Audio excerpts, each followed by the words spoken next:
کم قیمت کی چیزوں کو زیادہ قیمت دے کر خریدتے تھے. جیسے کہ کرونا کے اندر ہوا تھا, دودھ کی پاکٹ بھی اگر لینا بولا تو زیادہ قیمت دینا پڑتا تھا. چیزیں اگر قیمت بڑھ گئیں, جو قات آتا ہے نا, قات آنے کے بعد ویسا ہی ہوتا ہے, چیزوں کی قیمت بڑھ جاتی ہے, ہر آدمی پریشان ہو جاتا ہے, خرید نہیں سکتا. تو اس وقت لوگ اپنے قیمتی چیزوں کو بیچ ڈال دیتے.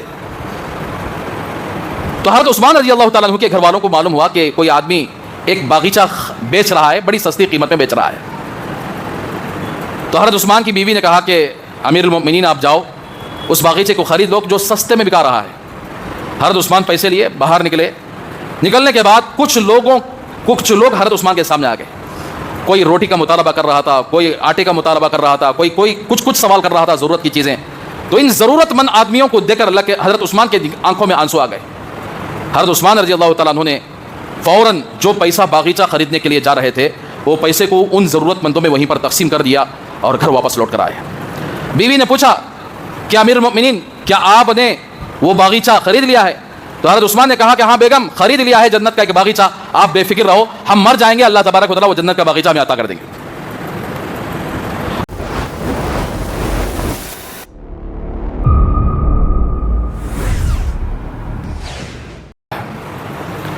تو اس مہینے کے اندر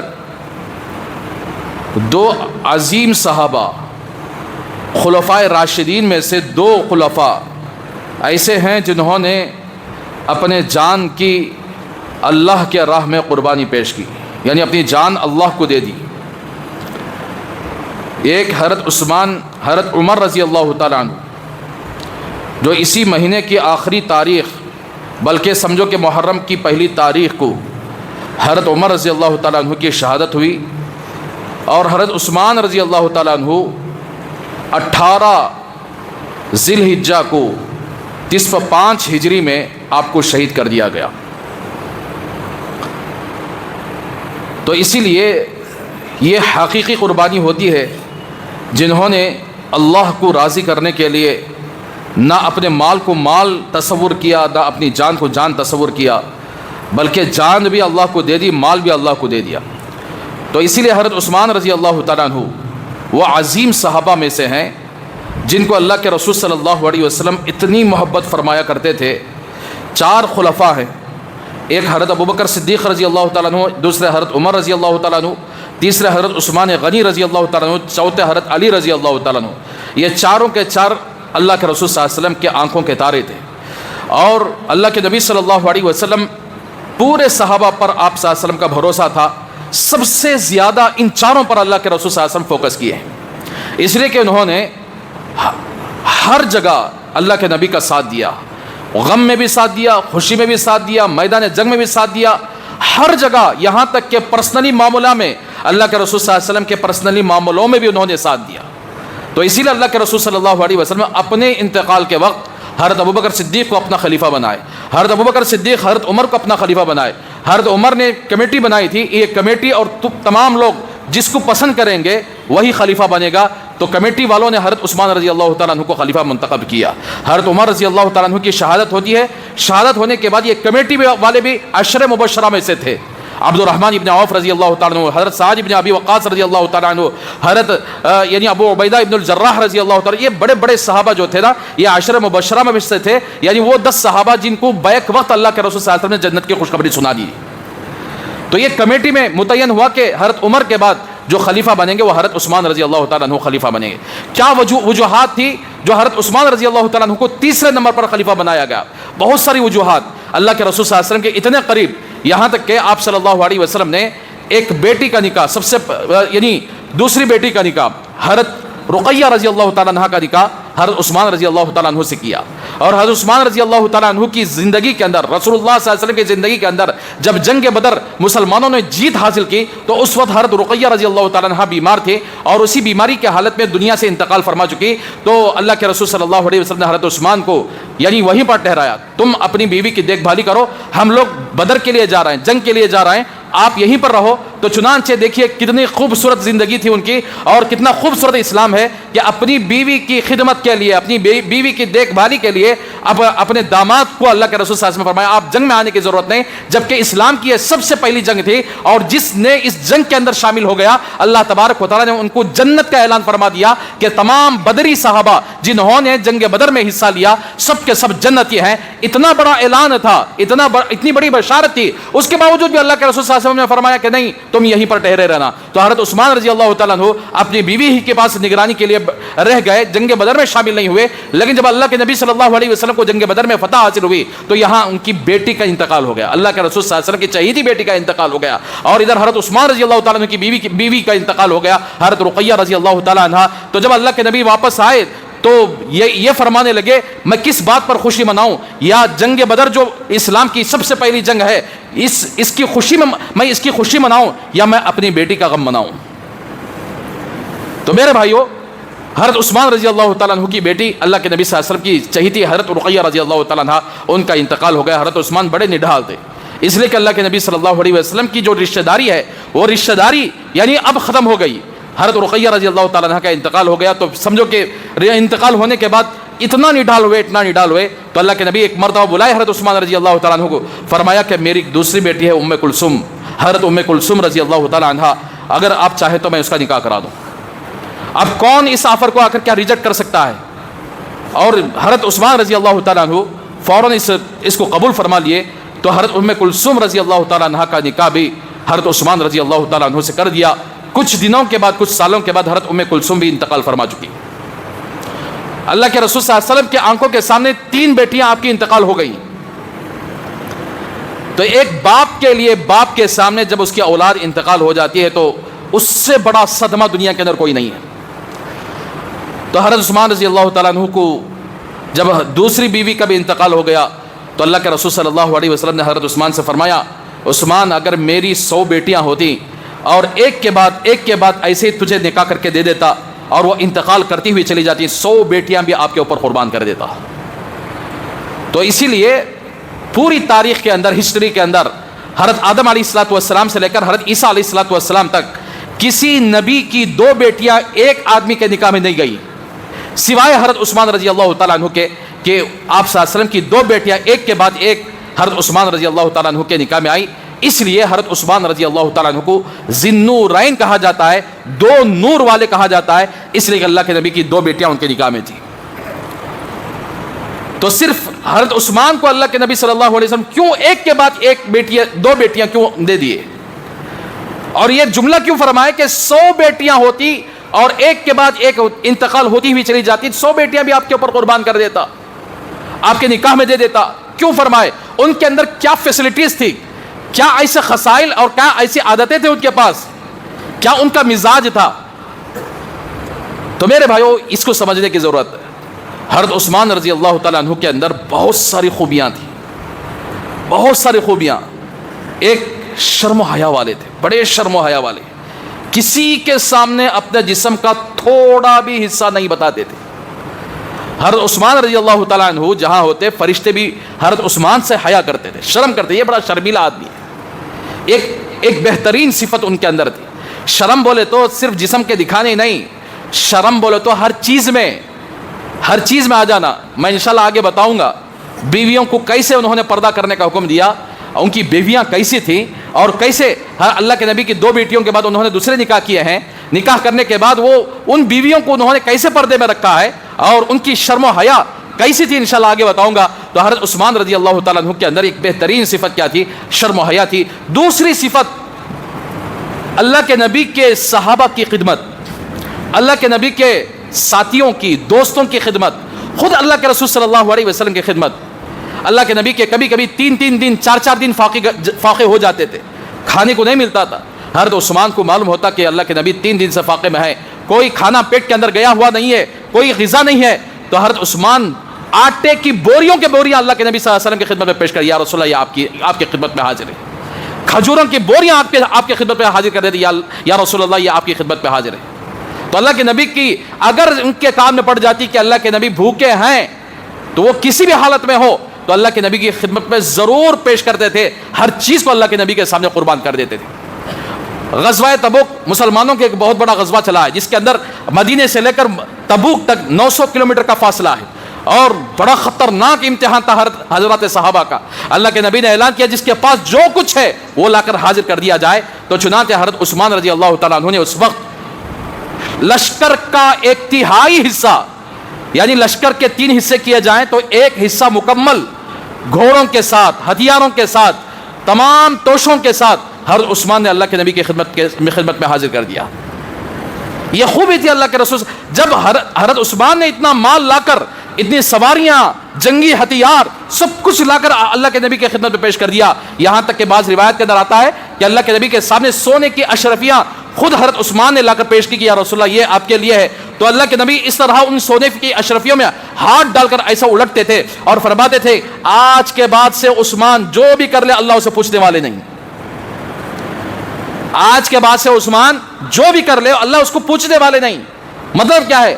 یعنی اتنا لٹایا کہ کسی آدمی کو بھائی تم نے اللہ راضی ہو گیا، تمہیں جو بھی کر لو کیا بھی نہیں، فرق پڑتا نہیں، تمہاری مغفرت پکی، تمہاری جنت پکی، تو ہمارے جیسے تمہارے جیسے رہتے تو پورے گندے کام شروع کر ڈالتے۔ لیکن حضرت عثمان رضی اللہ تعالیٰ عنہ اتنی بشارت سننے کے باوجود بھی کبھی زندگی میں انہوں نے یعنی اسلام کے خلاف، شریعت کے خلاف کبھی انہوں نے گناہ نہیں کیا، بڑے اللہ کا خوف کھانے والے، یہاں تک کہ اللہ کے خوف کے سلسلے میں علماء نے لکھا ہے کتابوں کے اندر کہ ان کا ایک غلام تھا۔ اب غلام ہمارے یہاں دکانوں میں نوکری کرنے والے نوکر ہوتے ہیں، ہمارے یہاں کام کرنے والے ہوتے ہیں، بات پر ہمیں چڑ آ جاتی ہے بعض کاموں کی وجہ سے، ان کو ڈانٹتے بھی ہیں، کبھی ہاتھ بھی اٹھا دیتے ہیں، اب ہمیں کوئی فرق نہیں پڑتا۔ لیکن حضرت عثمان رضی اللہ تعالیٰ عنہ ایک مرتبہ غلام سے کوئی غلطی ہو گئی تو غصے میں آ کر اس کا کان پھرا دیے، صرف کان پھرائے، تو اس کے بعد تھوڑی دیر کے بعد ان کی آنکھوں میں آنسو نکل گئے۔ اگر یہ غلام اللہ کے دربار میں مجھے بھی کان پکڑ کر حاضر کیا جائے کہ اللہ اس نے میرے ساتھ زیادتی کی ہے تو میں کیا جواب دوں گا؟ فوراً غلام کے سامنے گیا اور سر جھکایا اور کہا میرا کان پکڑ لو جس طرح میں نے تمہارا کان پکڑا تھا۔ یہ کب آئے گا؟ جب آدمی کو اللہ کے سامنے کھڑا ہونے کا ڈر رہے گا، جب آئے گا۔ اسی واسطے حضرت عثمان رضی اللہ تعالیٰ عنہ اللہ سے بڑا خوف کھاتے تھے، اللہ کے نبی کی محبت ایسی تھی۔ ایک تو میں نے آپ کو 2 بیٹیاں کا واقعہ سنایا۔ ایک مرتبہ رسول اللہ صلی اللہ علیہ وسلم خواب دیکھتے ہیں صحابہ کے ساتھ کعبۃ اللہ کے پاس جاتے ہوئے، کعبۃ اللہ کے اندر داخل ہوتے ہوئے، اور بہت سارے مختلف صحابہ بھی وہ خواب دیکھے، اللہ کے نبی کے سامنے آ کر پیش کی یا رسول اللہ ہم خواب دیکھیں کہ آپ ہم سب مل کر یہی کعبۃ اللہ کے اندر داخل ہو رہے ہیں، حدود حرم میں مکہ المکرمہ میں داخل ہو رہے ہیں احرام باندھے ہوئے، تو اب مکے سے مدینے کی طرف ہجرت کر کے اب مکے کی محبت بھی صحابہ کے اندر ایسی تھی وہ بار بار دیکھنا چاہتے تھے، لیکن کفار مکہ آپس میں اتنی دشمنی کیے ہوئے تھے، آپس میں یہ مدینے والے نہ مکے کو جا سکتے تھے، مکے والے نہ مدینے کو آ سکتے تھے۔ تو رسول اللہ صلی اللہ علیہ وسلم نے صحابہ کے خواب کو سنا اور اپنا خواب بھی بیان کیا، میں بھی خواب دیکھا ہوں، تو فوراً اعلان کیا کہ چلو میرے ساتھ آپ آ کر عمرہ کرنے کے لیے چلے جائیں۔ تو چنانچہ 1400 صحابہ تیار ہو گئے، 1400 صحابہ کو لے کر 60 اونٹ قربانی دینے کے لیے اللہ کے راہ میں لیا اللہ کے رسول صلی اللہ علیہ وسلم، احرام باندھ کر نکلے وہاں سے مدینہ منورہ سے، صحابہ کرام احرام باندھے ہوئے ہیں، اللہ کے رسول صلی اللہ علیہ وسلم احرام باندھے ہوئے ہیں، حدیبیہ کے مقام پر پہنچے۔ وہاں پہنچنے کے بعد کفار مکہ کو معلوم ہوا کہ رسول اللہ صلی اللہ علیہ وسلم 1400 صحابہ کے ساتھ آ رہے ہیں، ان کو ڈر ہوا کہیں ہم پر حملہ نہ کر دے، تو جاسوس کو انہوں نے بھیجا، جاؤ دیکھ لے کر آؤ یہ کیا واسطے آ رہے ہیں، اگر لڑائی اور جنگ کے لیے آ رہے ہیں تو ہم اس کی تیاری کرنا ہے۔ تو کچھ کفار مکہ آئے، دیکھا، غور سے دیکھا، دیکھنے کے بعد انہوں نے اونٹوں کو بھی دیکھا، ان کے احرام کی حالت کو بھی دیکھا، جا کر اپنے بڑے سرداروں سے سنایا کہ انہوں جنگ کے لیے نہیں آئے ہیں، انہوں تو شاید عمرہ کرنے کے ارادے سے آئے ہوئے ہیں، اور کعبۃ اللہ پوری دنیا کا گھر، آج سے نہیں، حضرت ابراہیم علیہ السلام سے نہیں، جب سے اللہ تبارک و تعالیٰ نے دنیا کو بنایا، جب سے اللہ نے کعبۃ اللہ کو قائم کیا، اس وقت سے لے کر قیامت تک پوری دنیا کا گھر، پوری دنیا کا کعبہ، ساری دنیا کے مسلمانوں کا کعبہ کعبۃ اللہ ہو۔ تو اسی لیے کفار مکہ پوری دنیا سے جو لوگ آتے تھے عمرہ کرنے کے ارادے سے، حج کرنے کے ارادے سے، نہیں روکتے تھے، اندر آنے دیتے تھے، چاہے کتنا بھی بڑا دشمن کیوں نہ ہو۔ تو اب اللہ کے رسول صلی اللہ علیہ وسلم کے صحابہ جب حدیبیہ کے ایک مقام پر پہنچے تو انہوں نے مشورہ کیا کہ نہیں، ایسا نہیں، ہم اندر آنے نہیں دیں گے ان کو شک تھا، ہو سکتا ہے کہ لڑائی ہو جائے، ہو سکتا ہے کہ جنگ ہو جائے۔ اب اللہ کے رسول صلی اللہ علیہ وسلم اپنی صفائی دینے کے لیے حضرت عمر کو حکم فرمایا، عمر جاؤ، جا کر جیسے سفارت خانے میں آ کر کیا ہے ایک دوسرے ملک والے آ کر سفیر بن کر جاتے ہیں، اسی طریقے سے اللہ کے رسول صلی اللہ علیہ وسلم نے حضرت عمر کو حکم دیا، جاؤ تم جا کر یعنی کہہ دو کہ ہم جنگ کرنے کے لیے نہیں آئے ہیں، عمرہ کرنے کے ارادے سے آئے ہوئے ہیں۔ تو حضرت عمر نے عرض کیا یا رسول اللہ، ہمارا جو خاندان ہے مکے کے اندر کوئی خاندان والے نہیں ہیں، اگر میں گیا ہو سکتا ہے کہ سارے لوگ مل کر دشمنی کے طور پر مجھے قتل کر دے، مجھے مار دے، مجھے وہاں کوئی پناہ دینے والا بھی نہیں ہے۔ لہٰذا حضرت عثمان رضی اللہ تعالیٰ عنہ، ان کا بڑا خاندان ہے، ان کا بڑا پاور ہے مکے کے اندر، بنو امیہ کا بڑا خاندان ہے، لہٰذا حضرت عثمان کو وہاں پر بھیجیں تاکہ یہ سفارت کا کام کر کر آئے۔ چنانچہ حضرت عثمان کو اللہ کے رسول صلی اللہ علیہ وسلم نے حکم دیا، جاؤ جا کر کہو، ان کا ڈاؤٹ کلیئر کرو کہ ہم جنگ کرنے کے ارادے سے نہیں آئے ہیں بلکہ آ کر کیا ہے عمرے کے ارادے سے آئے۔ حضرت عثمان گئے، مکے کے اندر داخل ہوئے۔ مکے کے اندر داخل ہونے کے بعد کفار مکہ بڑے بڑے سردار آئے، پوچھے کیا واسطے آئے ہو؟ تو انہوں نے کہا میں اللہ کے رسول صلی اللہ علیہ وسلم کا سفیر بن کر آیا ہوں اور یہ بتانے کے لیے آیا ہوں کہ ہم عمرہ کرنے کے ارادے سے آئے ہوئے ہیں اور جنگ کا کوئی ارادہ نہیں ہے، لہٰذا آپ ہمیں دخل اندازی نہ دیجیے، ہمیں مکے کے اندر داخل ہو کے عمرہ کر کے واپس جانے دیجیے۔ تو کفار مکہ نے کہا کہ یہ سال ہم تم کو حج کرنے نہیں دیں گے، یہ نہیں عمرہ کرنے نہیں دیں گے، اگلے سال آ جاؤ، اگلے سال عمرہ کر لینا۔ حضرت عثمان کے جو رشتہ دار تھے، بڑے سردار، رشتہ دار بھی تھے، دوست بھی تھے، انہوں نے کہا عثمان اتنی بڑی فوج آئی ہوئی ہے تمہاری، 1400 ساتھی آئے ہوں تمہارے، اور کسی کو احرام باندھے ہوئے ہیں اور کسی کو اندر آ کر عمرہ کرنے کی اجازت نہیں ہے، اگر آپ چاہیں تو کعبۃ اللہ کا طواف کر لیں، آپ عمرہ کر لیں، ہم آپ کو اجازت دیں گے۔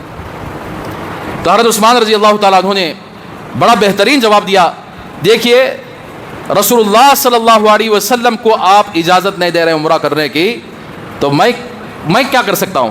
جب تک رسول اللہ صلی اللہ علیہ وسلم عمرہ نہیں کرتے، طواف نہیں کرتے، میں بھی نہیں کرتا۔ یہ سن کر کفار مکہ کے غصے میں اور اضافہ ہو گیا، اچھا محمد کا اتنا بڑا غلام بن چکا ہے۔ تو فوراً حضرت عثمان رضی اللہ تعالیٰ عنہ کو ایک جگہ جا کر انہوں نے واپس حدیبیہ بھیجنے سے آ کر روک کر رکھ دیا۔ اب اس زمانے میں جھوٹی میڈیا ہے، میڈیا کے ذریعے جتنا جھوٹ پھیلایا جاتا ہے کسی اور کے ذریعے نہیں پھیلایا جاتا، چاہے وہ انٹرنیشنل میڈیا کیوں نہ ہو، چاہے نیشنل میڈیا کیوں نہ ہو۔ آج کل کی جو جھوٹی میڈیا ہے نا پوری دنیا کے اندر، پورا جھوٹ بول بول بول بول کر آدمیوں کو اپنے غلام بنا چکے ہیں۔ اسی لیے ان میڈیا والوں کا جو آج کل کی جو میڈیا ہے نا، جسے ہماری انڈیا میں اگر گودی میڈیا جن کو کہا جاتا ہے، یہ گودی میڈیا گیڈی میڈیا کر کے آئے پورا ہمیشہ جھوٹ کا پروپیگنڈا کرتی ہے۔ لہٰذا اس زمانے کے اندر بھی ویسے جھوٹے لوگ موجود تھے، پروپیگنڈا کرے حضرت عثمان رضی اللہ تعالیٰ عنہ کے ساتھ کہ حضرت عثمان رضی اللہ تعالیٰ عنہ کو نعوذ باللہ کفار مکہ نے شہید کر دیا۔ یہ بات پہنچتے پہنچتے رسول اللہ صلی اللہ علیہ وسلم تک پہنچ گئی۔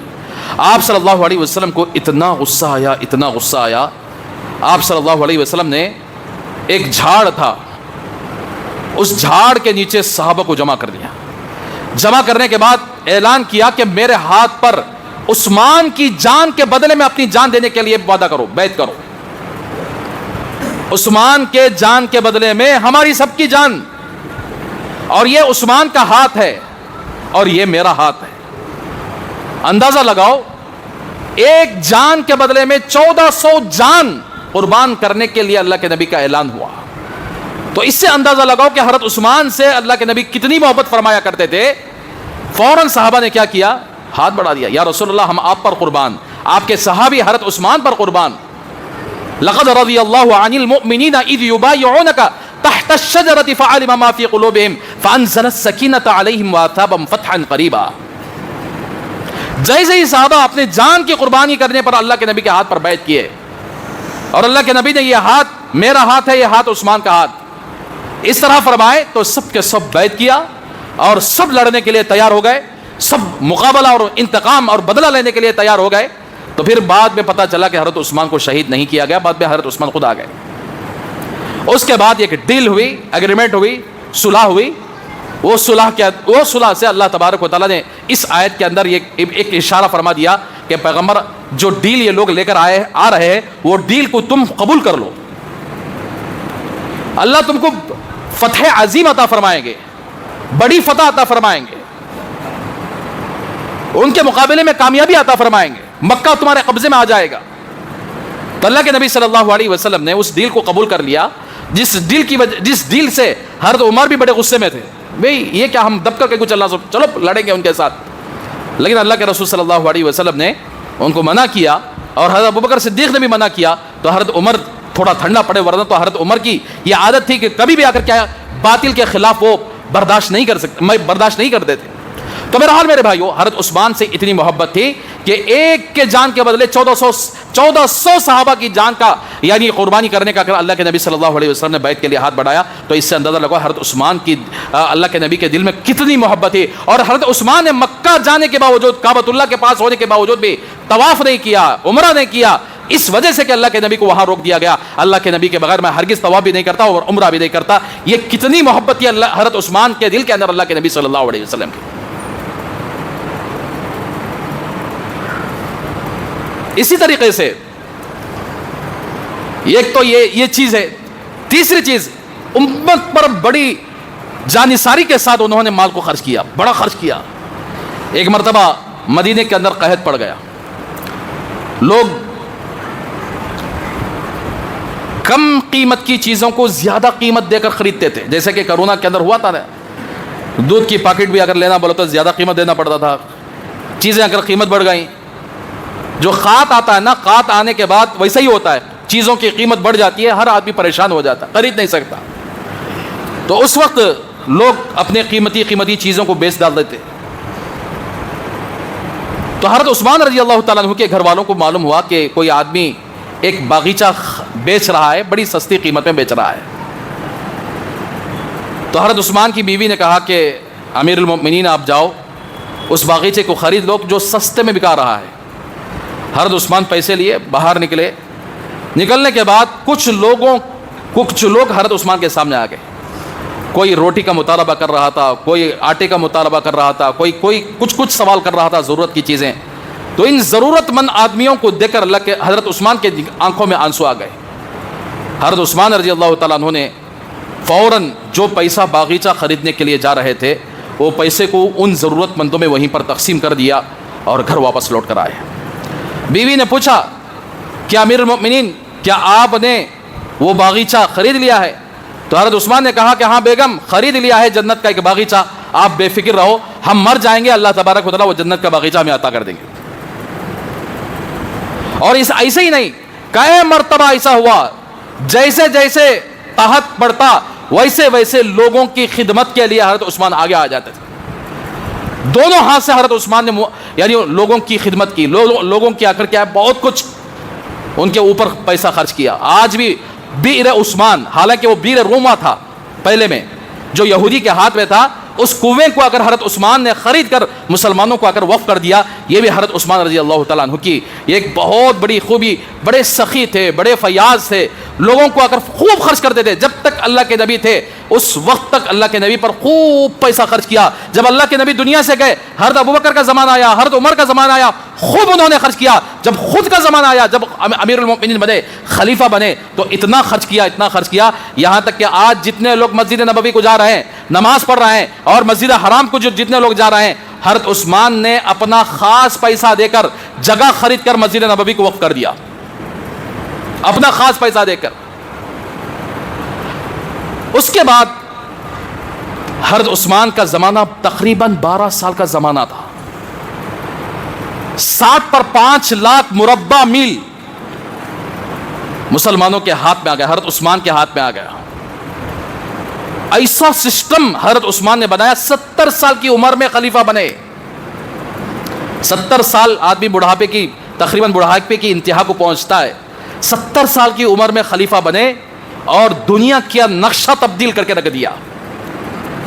دنیا کا جو نقشہ تھا اسے بدل، کسرا جیسا سپر پاور طاقت حضرت عثمان رضی اللہ تعالیٰ عنہ کے زمانے میں وہ یعنی ایران وغیرہ جو تھا نا، وہ سب کے سب حضرت عثمان کے ہاتھ میں آ گیا تھا۔ تو میرے بھائیوں، اب حضرت عثمان نے 60 پر 5 لاکھ مربع میل کا زمین اپنے قبضے میں کیا، کئی ملک فتح کیے، تو یہودیوں کو، کرسچینوں کو پیٹ میں درد شروع ہو گیا، کیسا کرنا ان کو۔ حضرت عمر جب تک زندہ تھے، جب تک کوئی یہودی سازش نہیں کر سکتا تھا، بڑے جلال کے تھے، رعب اللہ نے ایسا دیا تھا، بڑا بادشاہ بھی حضرت عمر کے سامنے آتا تو کانپتا تھا، کیا وجہ تھی؟ تقوی، اللہ کا ڈر. یہی اسی وجہ سے جس آدمی کے اندر تقوی اور اللہ کا ڈر ہوتا ہے، سامنے والا اس کے سامنے اگر منہ کھولنے پر بھی قدرت نہیں رکھتا. تو حضرت عمر کے اندر یہ صفت تھی. حضرت عمر کو بھی سازش کے طور پر ان کو شہید کر دیا گیا مسجد نبوی کے اندر. اس کے بعد حضرت عثمان آئے تو یہودیوں نے میٹنگ کر کے اب حضرت عثمان نرم دل والے ہیں اور لوگوں پر بڑے شفقت کرنے والے، ان کے خلاف سازش کرنا ہمارے لیے بالکل آسان ہے. تو ایک آدمی کو کھڑا کیا جس کا نام عبداللہ ابن سبا. ظاہر میں تو وہ مسلمان ہوا تھا، اندر منافقوں سے بھی بدتر تھا. عبداللہ ابن ابی ابن سلول جو منافقوں کا سردار تھا، اس سے بھی خطرناک عبداللہ ابن سبا تھا. اس نے کیا کیا؟ حضرت عثمان رضی اللہ تعالیٰ عنہ کے خلاف. حضرت عثمان نبی کے دور سے جب سے مسلمان ہوئے اس وقت سے آج، یعنی جب تک وہ زندہ رہے اس وقت تک اپنا مال خوب خرچ کیا، لٹایا اپنا مال کو، ہر جگہ لگایا. اب اس نے پروپیگنڈا بنانے والے عام طور پر یہی پروپیگنڈا بناتے ہیں. دیکھیے جو کوئی آدمی اچھے عہدے پر ہوتا ہے، اب وہ اللہ نے اس کو دیا ہے، وہ خوب خرچ کرتا ہے، تو وہ الزام یہ لگاتے ہیں بیت المال کا مال ہو، یعنی حکومت کا مال جا کو اپنے خاص کے لیے اگر استعمال کر رہے ہیں. حضرت عثمان رضی اللہ تعالیٰ عنہ رشتہ داروں کو خوب دیا کرتے تھے، اپنے جو غریب رشتہ دار ہوتے تھے. اسی لیے میرے بھائیو آج کل رشتہ دار لڑنے کو مارنے کو مر جاتے ہیں نا. یہ کیا وجہ بولے تو ایک دوسرے کو دینے کی اگر عادت ختم ہو گئی، ایک دوسرے کی ہیلپ کرنے کی عادت ختم ہو گئی، جس کی وجہ سے گھروں کے اندر رشتہ داروں کے اندر لڑائیاں. ایک رشتہ دار دوسرے رشتہ دار کو دیکھے تو ہوتا نہیں، ادھر اس سے دیکھے تو کر کیا ہے ذرا بھواں چڑھاتا. ایسا اگر ماحول کئی کو بنا بولے تو ہم ایک دوسرے کو دینے کی اگر کیا ہے عادت ہی نہیں ہے ہمارے پاس. ہم دوسروں سے چھیننے کی عادت پڑ گئی ہمارے پاس، لیکن دینے کی عادت ہمارے پاس نہیں ہے. لیکن حضرت عثمان رضی اللہ تعالیٰ عنہ اپنے رشتہ داروں کے ساتھ اتنا احسان کرتے تھے، خوب دیتے تھے. سب سے پہلا پوائنٹ انہوں نے یہ پکڑا کہ دیکھو گورنمنٹ کا مال اپنے رشتہ داروں کو، خاص خاص رشتہ داروں کو بانٹ ڈالتے ہیں، انصاف نہیں کر رہے ہیں. ایک حالانکہ تفصیل ہے، میں چونکہ 5-10 منٹ میں آپ کو حضرت عثمان رضی اللہ تعالیٰ عنہ پر جو سازش کیے تھے وہ بیان کر دیتا ہوں. حالانکہ اگر تفصیل سے بیان کریں تو 2 گھنٹے لگے گا. دوسری پوائنٹ یہ تھی حضرت عثمان نے اپنے گورنر بنائے تھے، ایم ایل ایز بنائے تھے. وہ ایم ایل ایز ایسے تھے بڑے انصاف کے ساتھ انہوں نے آ کر وہاں پر حکومت فرمائی، کسی کا حق نہیں مارا. چپکے تو بھی جا کو تمہارا ایم ایل اے آ کر کام نہیں کر رہا ہے، لوگوں پر ظلم کر رہا ہے، تمہیں اسے ہٹا ڈالو، پہلے فلاں آدمی کو رکھو. ایسا ایک دوسری سازش تھی. تیسری سازش یہ تھی حضرت علی رضی اللہ تعالیٰ عنہ جو چوتھے خلیفہ بنے آگے جانے کے بعد. حضرت علی کے سلسلے میں اللہ کے نبی نے بہت سارے فضیلتیں بیان فرمائی.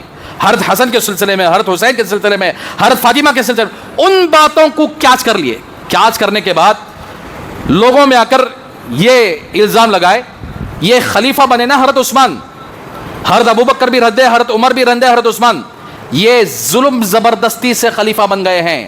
حق تو تھا کہ حضرت علی خلیفہ بنتے، حق یہ تھا حضرت علی خلیفہ بنتے. یہ حدیث ہے، دیکھیے اللہ کے نبی حضرت علی کی فضیلتیں یہ بیان کیے ہیں. دیکھیے حضرت حسن حسین کی فضیلتیں یہ بیان کیا ہے. دیکھیے یہ پروپیگنڈا تھا ایک رشتہ دار کا، ایک ایم ایل ایز جو بنائے گئے تھے اس کا ایک آ کر کیا ہے حضرت علی رضی اللہ تعالیٰ عنہ کو سامنے رکھ کر انہوں نے حضرت علی کے یعنی حق میں جتنے حدیثیں تھے ان کو رکھ کر پروپیگنڈا کیا. اس میں مصر کو جمع کر لیا جو بازو میں ہے، اور کوفہ والوں کو جمع کر لیا، بصرہ والوں کو جمع کر لیا، مدینے میں آ کر کچھ لوگوں کو جمع کر کے حضرت عثمان پر خطرناک حملہ کر دیا. یہ چاروں مل کر حضرت عثمان کو 80 پر 2 سال کے بوڑھے آدمی کو ان کے سیٹ سے نکال کر ان کو قتل کر کے دوسروں کو بٹھانے کے لیے پوری ٹیم تیار ہو کر مدینے پر آ کر گر گئی. حضرت عثمان رضی اللہ تعالیٰ عنہ کو امیر معاویہ رضی اللہ تعالیٰ عنہ آئے اور عرض کیا حضرت تمہیں میرے ساتھ شام کو آ جاؤ، یہ لوگ آپ کو قتل کر دیں گے. حضرت عثمان نے فرمایا میں نبی کے شہر کو چھوڑ کر کہیں باہر نہیں جاؤں گا، اگرچہ کہ یہ لوگ مجھے قتل کر دیں. آئے سوچ کیا کرے انہوں، اپنی موٹی زبان میں کہتا ہوں، حضرت عثمان کا جو گھر تھا وہ گھر کو گھیر ڈالے. گھیرنے کے بعد کھانا پانی باہر والے کون بھی اندر پہنچانا نہیں، کھانا بھی پہنچانا نہیں، پانی بھی پہنچانا نہیں. ایسا آ کر کیا ہے گھیر لیے. حضرت عثمان نے حضرت علی کو خط لکھا، اس طرح یہ لوگ یہ کیے. حضرت علی تلوار لے کر نکل گئے اور اپنے بیٹوں کو آ کر یعنی نگرانی کرنے کے لیے حضرت حسن اور حسین کو حضرت عثمان کے گھر کو بھیج دیا، جاؤ تم نگرانی کرو ان کی. تو چنانچہ حضرت علی نے سب کو للکارا تم کیا کرو؟ بدترین لوگ ہو تم لوگ. حضرت عثمان کو جیسے قائد کر ڈالے ان کے گھر میں، تقریباً 15-20 دن تک یا 40 دن تک تقریباً مسجد نبوی میں نماز بند ہو گئی تھی. نماز نہیں، وہ پڑھانے کو بھی نہیں نماز. اتنا خطرناک ظلم کیا تھا. یہ کوئی اور نہیں تھے بھائی، شیعہ لوگ، جو ایران کی حکومت ہے نا، وہی شیعہ لوگ. ہم سمجھتے ہیں کہ یہ بہت کچھ فلسطین کے حق میں میزائل برسا رہے ہیں، ابا بہت جنگ کر فلسطین کے حق میں نہیں کر رہے ہیں. یاد رکھو 2 سال سے فلسطین کو یہ لوگ مار رہے ہیں، غزہ کو مار رہے ہیں. جب کیا میزائل کہاں گئے تھے ان کے؟ جب ان کے اوپر اٹیک ہوا تو تب اپنے دفاع کے لیے کر رہے ہیں، فلسطین کے حق میں نہیں. یاد رکھ لو. میڈیا ذہن بنا رہا ہے کہ یہ لوگ یعنی فلسطین کے حق میں لڑ رہے ہیں. نہیں، خدا کی قسم فلسطین کے حق میں نہیں لڑ رہے ہیں. اگر فلسطین کے حق میں لڑنا ہوتا پہلے ہی دن ہی میں میزائل بھیجتے تھے. یہ اپنے دفاع کے لیے لڑ رہے ہیں. بڑے خطرناک لوگ ہیں. یہی لوگوں نے حضرت عثمان کو شہید کیا، یہی لوگوں نے حضرت علی کو شہید کیا، انہی لوگوں نے حضرت حسن کو شہید کیا، حضرت حسین کو شہید کیا، اور بڑے بڑے صحابہ کے قاتل یہ لوگ ہیں. چور کی بمڑی سب سے پہلے بولتے ہیں عیسیٰ جنوبی، حضرت علی کا نام رکھ کر پیچھے حضرت عثمان کو شہید کیے تھے، پھر حضرت علی کو بھی شہید کر ڈالے. فجر کی نماز کو جاتے ہوئے حضرت علی رضی اللہ، میں انشاءاللہ کبھی جمعے میں بتاؤں گا حضرت علی کو کیسے شہید کیا گیا. اور ان کے 2 بیٹے، پاورفل بیٹے، حضرت حسن اور حسین، یہ ان دونوں کو بھی انہوں نے شہید کیا. تو اس لیے یہ اسلام مسلمان نہیں ہے لوگ، یہ تو مسلمانوں کے غدار ہیں. جب صدام حسین نے آ کر کے جنگ لڑی تھی اسرائیل کے خلاف، تو تب یہ اسرائیل کے ساتھ مل کر صدام کا مقابلہ کرے، امریکہ کے ساتھ مل کر صدام کا مقابلہ کر کے صدام کو پھنسا کر اسے پھانسی دینے فرمائے. جیسی کرنی ویسی بھرنی، نہ مانے تو کر کے دیکھ، جنت بھی ہے جہنم بھی ہے، نہ مانے تو مر کے دیکھ. کوئی شعر ہے، آدمی جیسا کرتا پیچھے ویسا، اللہ اس کے ساتھ بھی ویسا ہوتا. آج یہ اکیلا پڑا ہے، اس کو کوئی ساتھ دینے کے لیے تیار نہیں ہے. جس طرح صدام اکیلا تھا، اس کو کوئی ساتھ نہیں دیا، اسی طرح آج یہ اکیلا پڑا ہوا ہے. لاکھوں مسلمانوں کا قاتل، 30 لاکھ مسلمانوں کو کس نے ذبح کیا سیریا کے اندر. تو یہی وہ لوگ ہیں. محاصرہ کر لیے، ان کو کسی جان کی فکر نہیں. یہ 82 سال کے بوڑھے آدمی کو شہید کرنے کے لیے گھیرا ڈال دیے، 40 دن تک کھانا پانی بند کر دیا. کوئی یہاں تک کہ اللہ کے رسول صلی اللہ علیہ وسلم کی بیوی حضرت ام حبیبہ رضی اللہ تعالیٰ عنہ، آپ صلی اللہ علیہ وسلم کی بیوی، ہم سب کی ماں ہیں، ان کو معلوم ہوا کہ حضرت عثمان کو یعنی اس طرح گھیر لیا گیا. ایک سواری میں کچھ پانی لے کر یہ گئی، ان غلیظوں نے حضرت ام حبیبہ کو بھی نہیں دیکھا، ان کے رسی کاٹ دیا، پانی کی رسی کاٹ دی، جس کی وجہ سے وہ گرتے گرتے بچ گئے، اور ان کو وہاں جانے نہیں دیا. حضرت علی رضی اللہ تعالیٰ، یہاں تک کہ بہت سارے صحابہ آئے تھے اور حضرت عثمان سے ریکویسٹ کیا، آپ اجازت دو، ہم ان کو ختم کر دیں گے. حضرت عثمان نے فرمایا کہ مدینہ رسول ہے، رسول اللہ صلی اللہ علیہ وسلم کا شہر ہے، میں ہرگز یہاں خون بہانا نہیں چاہتا، آپ چلے جائیں. 40 یا 50 دن کے بعد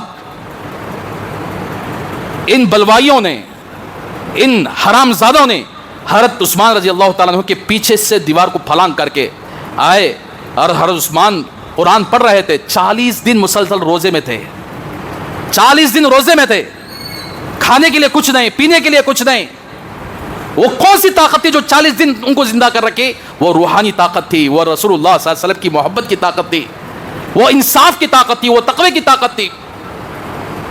کچھ دیر پہلے شہید ہونے سے ایک دن پہلے رسول اللہ صلی اللہ علیہ وسلم کی زیارت ہوئی خواب کے اندر. سیدھے میں آ کر حضرت ابوبکر کھڑے ہوئے ہیں، بائیں میں آ کر حضرت عمر کھڑے ہوئے. حضرت رسول اللہ صلی اللہ علیہ وسلم نے حضرت عثمان کو دیکھ کر فرمایا کہ عثمان، آپ روزے سے ہیں، مجھے معلوم ہے، آپ کل ہمارے یہاں آ کر افطار کر لیں. آپ کے لیے ہمارے یہاں افطار کی پارٹی ہے، آپ کے یہاں ہمارے یہاں افطار کی پارٹی ہے. حضرت عثمان خواب سے بیدار ہوئے، مسکراتے ہوئے اٹھے. بیوی نے پوچھا کیوں خوش ہو رہے ہو؟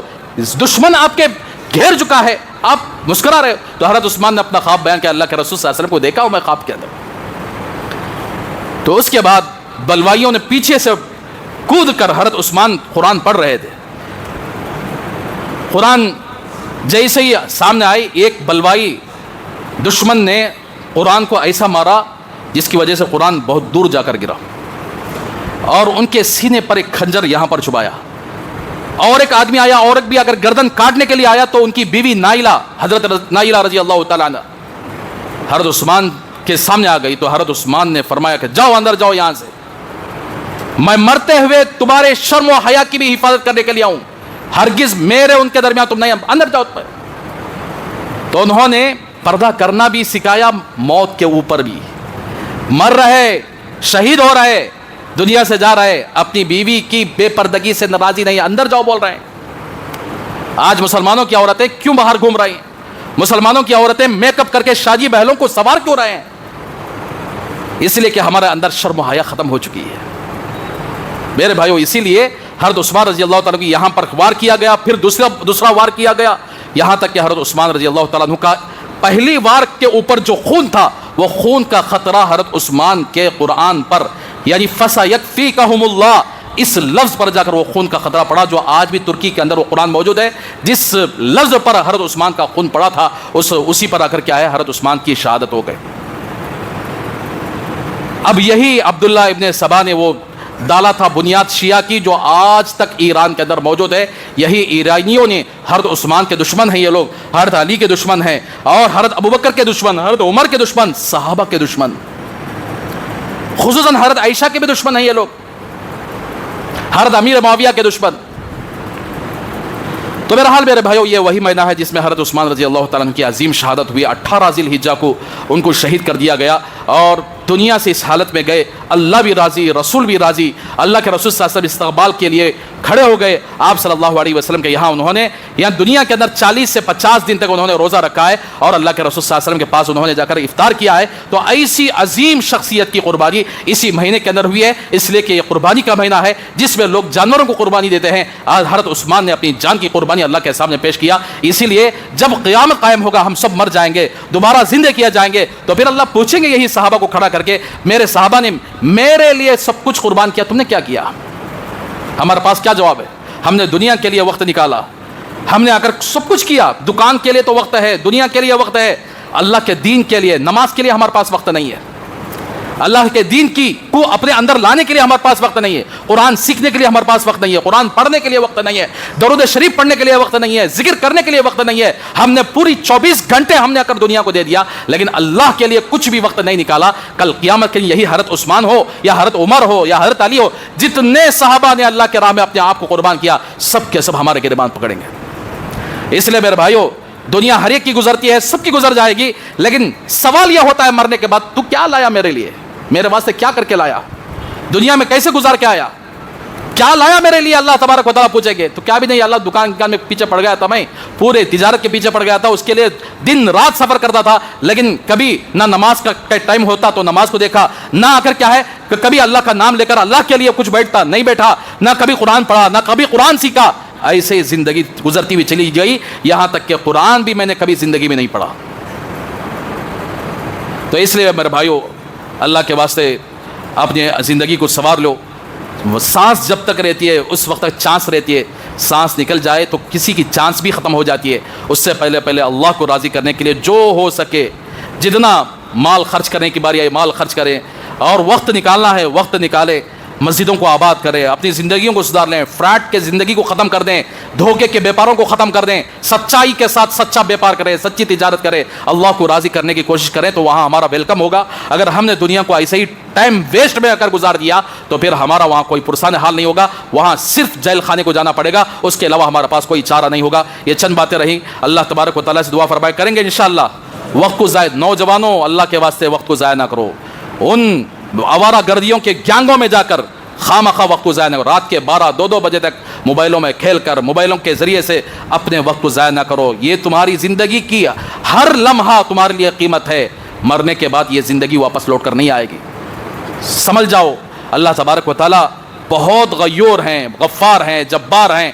اللہ تبارک و تعالیٰ کی لاٹھی میں آواز نہیں ہوتی, لاٹھی پڑتی ہے سمجھو کہ اچھے کیا کر نکل جاتی ہے. اللہ ہم سب کو اللہ تبارک و تعالیٰ کو راضی کرنے کی توفیق عطا فرمائے. آمین. وآخر دعوانا الحمدللہ رب العالمین. جو حضرات سنتیں پڑھیں سنت پڑھیں.